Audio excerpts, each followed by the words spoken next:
जय सिया राम, जय जय सिया राम, जय सिया राम, जय जय सिया राम।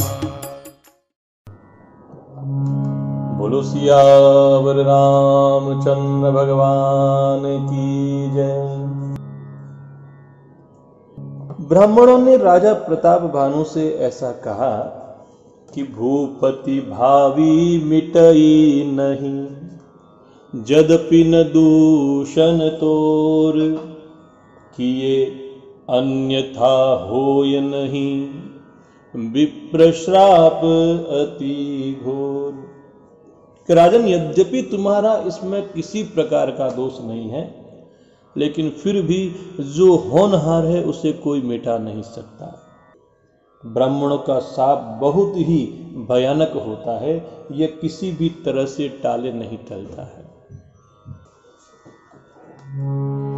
असी कहि सब महिदेव सिधाए, समाचार पुर लोगन पाए, सोच ही दूषण देवहि देही, बिरचत हंस काग किय जेही।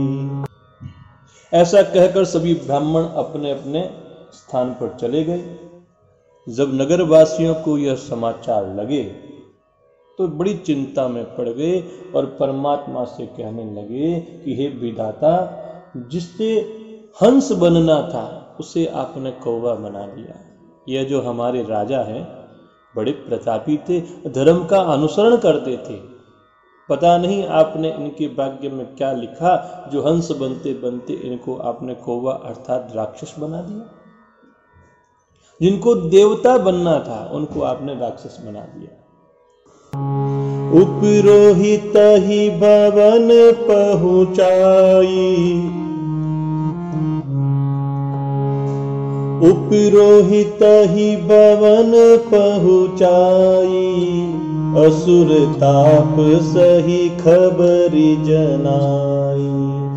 तेहि खल जह तह पत्र पठाए, सजी सजी सेन भूप सब धाये।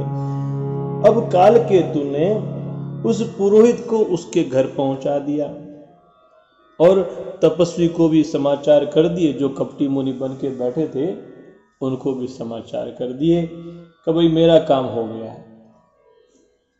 अब उस दुष्ट ने उन सभी राजाओं को पत्र लिख करके एकत्रित कर लिया जिनको राजा प्रताप भानु ने जीता था। जो सभी राजा प्रताप भानु के वैरी थे उन सभी ने अपना एक गुट बना करके सेना के साथ राजा प्रताप भानु पर आक्रमण कर दिया। गैर नगर निशान बजाई, विविध बाती नित होई लड़ाई।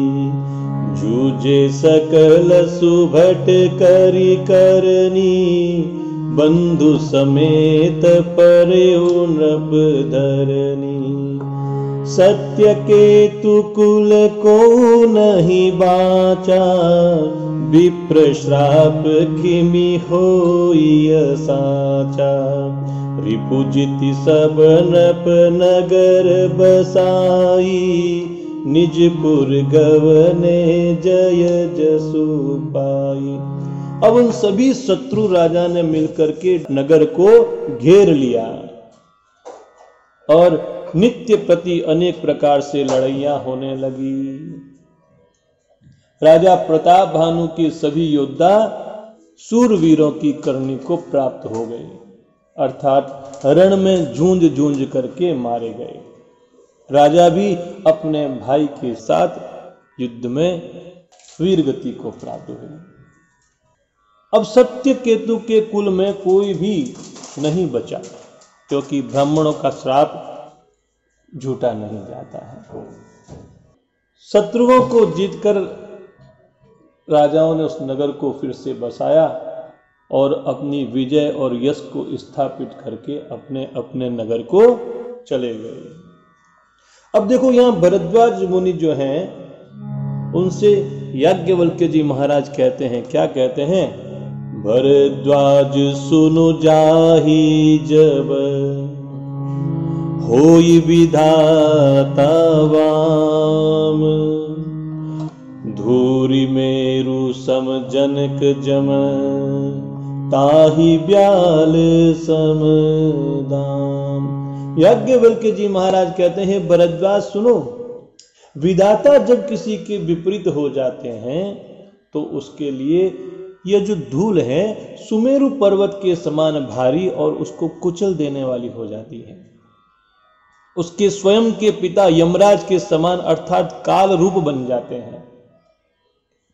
और यह रस्सी सांप के समान काट खाने वाली हो जाती है। इसलिए सभी परपंचों को छोड़ करके परमात्मा के साथ अनन्य संबंध बना करके रखो। जब हमारा अनन्य संबंध बन जाता है तो हम उनसे एकदम पारिवारिक हो जाते हैं। उनके द्वारा हमारे साथ किया गया सभी विधान ही हमें मंगल लगता है।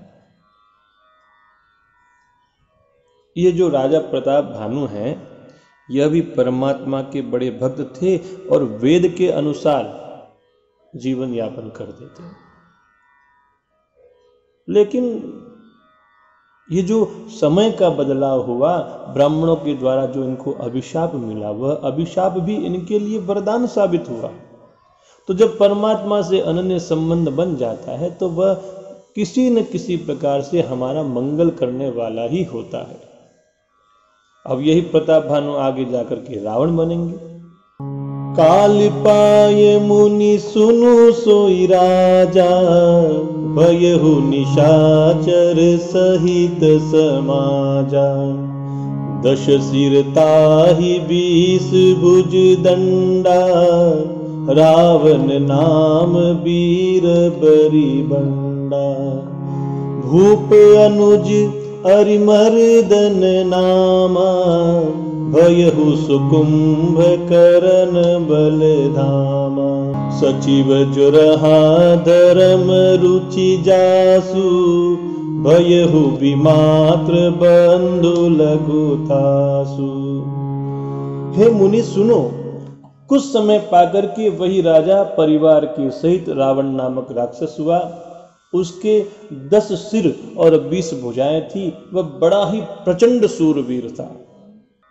और सत्यकेतु का जो दूसरा पुत्र था अरिमर्दन, वह अरिमर्दन कुंभकर्ण नाम से इस राजा का छोटा भाई हुआ।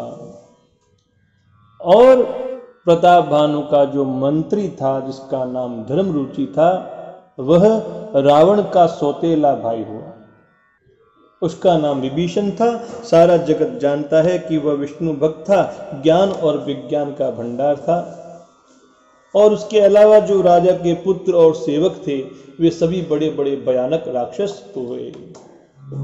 नाम विभीषण जेहि जग जाना, विष्णु भगत विज्ञान निधाना, रहे जे सुत सेवक नृप केरे, भय निशाचर घोर घनेरे, काम रूप खल जिनस अनेका, कुटिल भयंकर विगत विवेका, कृपा रहित हिंसक सब पापी, बरनिन जाहि विश्व परितापी।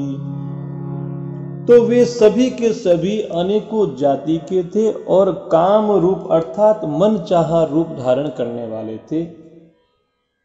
दुष्ट थे, कुटिल थे, भयंकर थे और विवेक से तो बहुत दूर थे, अर्थात विवेक का उनके अंदर में लेश मात्र भी नहीं था। निर्दय थे, हिंसक और पापी थे, संसार भर को दुख देने वाले हुए। उनके अत्याचारों का वर्णन नहीं किया जा सकता है। अब देखो यहां एक और बहुत ही अच्छी बात बताई है। क्या कहते हैं? उपजे जदपि पुलस्त्य कुल, पावन अमल अनूप, तदपि महीसुर श्राप बस, भये सकल अघरूप। तुलसीदास जी महाराज बता रहे हैं कि यद्यपि वे पुलस्त्य ऋषि के पवित्र कुल में जन्म लिया था, उनका कुल बड़ा निर्मल और अनुपम था, लेकिन फिर भी ब्राह्मणों के शाप के कारण वे सभी के सभी पाप के रूप में उत्पन्न हुए। अब देखो पुलस्त्य ऋषि कौन थे, रावण का जन्म किस प्रकार हुआ। पुलस्त्य ऋषि जो हैं वह ब्रह्मा के मानस पुत्रों में से एक हैं। कर्दम प्रजापति की कन्या हविर्भुआ के साथ इनका विवाह हुआ था। एक बार यही पुलस्त्य ऋषि जब तपस्या कर रहे थे तो अप्सराओं ने इनको बहुत परेशान किया। तो पुलस्त्य ऋषि ने ऐसा श्राप दे दिया कि जो भी महिला उनके सामने आएगी वह गर्भवती हो जाएगी। तो एक बार वैशाली के राजा की पुत्री जिसका नाम इडविला था, वह भूलवश इन पुलस्त्य ऋषि के सामने आ गई। आने से वह गर्भवती हो गई। तो पुलस्त्य ऋषि ने इनके साथ विवाह किया। विवाह के पश्चात इनके पुत्र हुआ विश्रवा, और इन्हीं विश्रवा के पुत्र हुए रावण। तो रावण का कुल तो बड़ा पवित्र है, लेकिन क्योंकि ब्राह्मणों का श्राप मिला था, इसलिए यह रावण, कुंभकर्ण, विभीषण और इनके जो परिवार के जितने भी सेवक थे, सबके सब पाप के रूप में ही अवतरित हुए। उस राजा के पहले के पुण्य कर्म थे, इसीलिए उन्हें उच्च कुल में जन्म मिला, लेकिन क्योंकि ब्राह्मणों का श्राप था, अतः ये सभी के सभी पाप रूप से अत्याचारी और राक्षस प्रवृत्ति के ही हुए। विद्वता में कोई कमी नहीं थी। विभीषण जी महाराज तो रघुनाथ जी महाराज के परम भक्त थे। रावण भगवान शंकर का परम भक्त था। आगे आएगा। बोलो सियावर रामचंद्र भगवान की जय।